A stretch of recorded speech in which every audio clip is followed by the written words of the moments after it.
שלום לכם. שלמה הוא חבר ילדות שלי, אבל כשהלכנו ללמוד בישיבה, הדרכים שלנו נפרדו. יום אחד, אחרי הרבה שנים שלא דיברנו, שלמה התקשר ואמר לי שהוא רוצה להיפגש. כשהוא הגיע, החלפנו כמה מילים על העבר ועל הזיכרונות המשותפים, אבל אז הוא ניגש ישר לעניין, כמו שהכרתי אותו. אהרון, יש לי בעיות בזוגיות שלי ואני זקוק לעזרה. ולמה באת אליי? שאלתי אותו, אני הרי לא יועץ זוגי וגם לא מתמחה בשלום בית. אני יודע, אמר לי שלמה, אבל שמעתי כמה הרצאות שלך ונראה לי שתוכל לעזור. הבעיה, אהרון, שאני לא יודע מאיפה להתחיל. אני מרגיש מנוצל, אהרון. אני מעניק לאשתי המון ולא מקבל בתמורה כמעט כלום. לא מילה טובה, לא הערכה, כלום. אז תגיד אתה, איך אפשר להמשיך ככה בזוגיות? כשאתה לא מקבל מאשתך כלום, האהבה או נהיית חולה, וכשהיא מתה, אתה פשוט רוצה לחזור לרווקות שלך. לכן, אהרון, אני מתגעגע לישיבה. אני כבוי ולא טוב לי. ישיבה זה מצוין, אמרתי לשלמה, אבל אתה הרי היית שם, אז למה עזבת? למה מלכתחילה התחתנת? מה זאת אומרת למה התחתנתי? שאל אותי שלמה. איזה מין שאלה זו? זה לא טבעי להתחתן, אהרון. כולם הרי מתחתנים בשלב כזה או אחר בחיים שלהם. התחתנתי כי רציתי לבנות בית, כדי להתקדם בחיים, כדי להקים משפחה. רציתי להיות בעל, רציתי להיות אבא, אהרון. נו, שאלתי אותו, אז מה קרה, שלמה?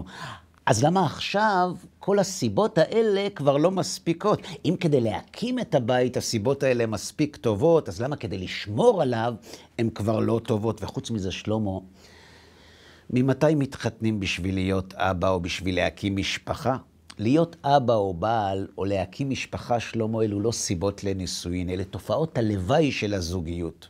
הסיבה להתחתן צריכה להיות נעוצה בנישואים עצמם, בגלל הערך שיש בנישואים. כל השאר, שלמה, זה רק מסביב. הבעיה, חברים, ששלמה לא הבין מה אני רוצה. תגיד, אהרון, הוא אמר לי, איזה ערך עצמי יש בנישואים? אם לא זוגיות ואהבה, אז באמת בשביל מה להתחתן? זה אמרתי לו, כתוב בפרשת השבוע. בפרשת קדושים, הקדוש ברוך הוא מצווה את בני ישראל, קדושים תהיו כי קדוש אני השם אלוהיכם. בפסוק הזה, השם אומר לנו שכמו שהוא קדוש ונבדל, הוא רוצה שגם אנחנו נהיה קדושים ונבדלים. השאלה היא רק, מי? זה שהשם נבדל מאיתנו, זה ברור, שלמה. לנו יש סוף ולא אין סוף. הוא כל יכול ואנחנו לא. אבל אנחנו, ממי הקדוש ברוך הוא רוצה שאנחנו נתבדל? אתה יודע ממי, שלמה? מבעלי החיים. השם מלמד אותנו שיש בעולם מי שנותן ולא לוקח, וזה הקדוש ברוך הוא. שיש בעולם מי שלוקח ולא נותן, וזו הבהמה. ושיש בעולם מישהו שדומה לשניהם, וזה אנחנו. אנחנו בני האדם, גם קצת בהמות וגם קצת אלוהים. אנחנו גם דומים לו כי אנחנו יודעים לתת, אבל אנחנו גם דומים לבהמה כי אנחנו יודעים גם לקחת. מצד אחד נמשל כבהמות נדמו, ומצד שני ותחסרהו מעט מאלוהים. לכן השם מצווה אותנו, נבדלים תהיו. תהיו דומים לי ולא לבהמה. איך, שלמה? על ידי שניתן יותר וניקח פחות. הקדוש ברוך הוא מלמד אותנו שככל שניתן יותר ממה שאנחנו לוקחים, נהיה יותר דומים לו ופחות דומים לה. אתה מבין, שלמה? את זה הבנתי, אמר לי שלמה, אבל איך זה קשור לזוגיות שלי? פשוט מאוד, אמרתי לו.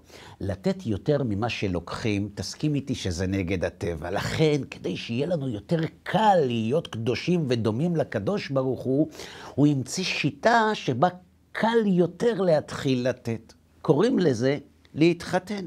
כשאנחנו מתחתנים, אנחנו אוהבים, וכשאנחנו אוהבים, אין יותר קל מלתת יותר ולקחת פחות. אז איפה הבעיה מתחילה? כשהשגרה אוכלת את האהבה. וכשהאהבה דועכת, מפסיקים לרצות לתת, וכשמפסיקים לרצות, מפסיקים לתת, וכשמפסיקים לתת, מגיעים לייעוץ, שלמה. וכאן בדיוק נמצא ההבדל. מי שמתחתן כי הוא רוצה להיות דומה לקדוש ברוך הוא לא מלאך, הוא בן אדם, אלא שהמניע שלו זה לתת. הרצון שלו להיות דומה להשם, ואז הוא מפתח מסלול עוקף שגרה. ואז, כשהשגרה אוכלת לו את האהבה הטבעית, יש לו כבר אהבה אחרת, זו שהוא בנה, זו שהתפתחה ממה שהוא נתן ולא ממה שהוא קיבל. והוא אפילו לא מרגיש אז שהאהבה הטבעית נעלמה. למה שלמה? בדיוק מאותה סיבה שלאיש נדל"ן אין צורך לחזור לשחק במונופול. הוא במגרש של הגדולים, הוא במגרש האמיתי, כי עכשיו הוא אוהב, כי הוא נותן ולא כי הוא לוקח. אתה מבין שלמה? ביהדות הזוגיות היא לא סתם ערך מקודש, יש לזה סיבה. ביהדות הנישואים קדושים, כי בלי זוגיות האדם לעולם לא יהיה דומה לקדוש ברוך הוא. זה הכל יפה, אהרון אמר לי שלמה, זו באמת הסתכלות חדשה בשבילי, אבל תגיד את האמת, אהרון. להיות קדוש זה לא בעצם להיות פרייר? ממש לא, אמרתי לו. פרייר זה משהו אחר לגמרי. למה? פשוט מאוד.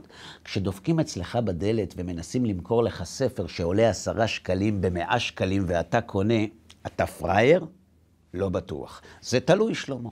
אם שילמת 100 שקלים כי לא ידעת שהספר עולה 10 שקלים, אז באמת אתה פרייר, עבדו עליך. אבל אם אתה יודע שהספר עולה 10 שקלים ובכל זאת אתה משלם 100 תמורתו, למה? כי אתה מרחם על הבן אדם שמסתובב בבתים כדי להתפרנס, אתה לא פרייר שלמה, אתה קדוש. וזה גם כתוב בפרשת השבוע.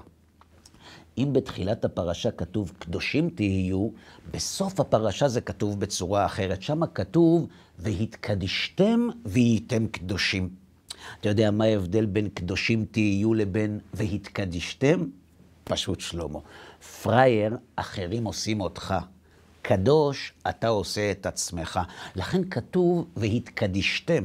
קדושים, אף אחד לא יעשה אתכם, אומר לנו הקדוש ברוך הוא, חוץ מכם, רק אתם. אם אתם מחכים שמישהו יעשה אתכם כאלה, אתם לא תצאו קדושים, אתם תצאו פריירים.